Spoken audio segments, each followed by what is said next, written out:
শীতটা তো এখন ভালোই পড়ে গেছে, টমেটো অ্যাভেলেবেল হয়ে গেছে বাজারে। চলুন বানিয়ে নেওয়া যাক চটজলদি একটা রেসিপি, সেটা হলো টমেটো ভর্তা। আমাদের বাড়িতে এখন প্রায়ই হচ্ছে। তার জন্য আমাদের কি করতে হবে, টমেটোগুলোকে হালকা তেল মাখিয়ে পুড়িয়ে নিতে হবে, খুব বেশি না পোড়ালেও হবে। এবার যে কালো রঙের খোলাটা সেটা ছাড়িয়ে আমরা মিক্সার জারে এটাকে ব্লেন্ড করে নেব, বা পুরো মিহি না হলেও চলবে।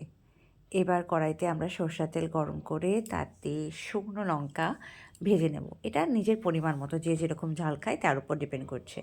এবার সেই পেস্টটাকে দিয়ে আমরা নাড়াবো, আর তাতে নুন আর হলুদ স্বাদ মতো মিশিয়ে দেব। বলতেই ভুলে গেছি, এটাতে কিন্তু কাঁচা পেঁয়াজ লাগবে। কাঁচা পেঁয়াজ, শুকনো লঙ্কা ভাজা আর কাঁচা লঙ্কা ভালো করে হাত দিয়ে মিশিয়ে আমরা এটাকে সাইডে রেখে দেবো। এবার এই যে জিনিসটা আমরা বারবার করে নাড়াচ্ছি, সেটা মিডিয়াম ফ্লেমে রেখে নাড়াতে হবে।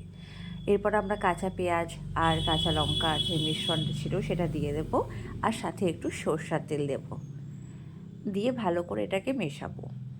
নিজেরাই বুঝতে পারবেন যখন তার মধ্যে টমেটোর মধ্যে জল ভাবটা অনেকটা কমে আসবে, আর যে মিশ্রণটা আমরা বানিয়েছি সেটা যখন কড়াই থেকে ছেড়ে আসবে, তখনই বুঝে নেবেন যে আমার ভর্তা রেডি টু সার্ভ।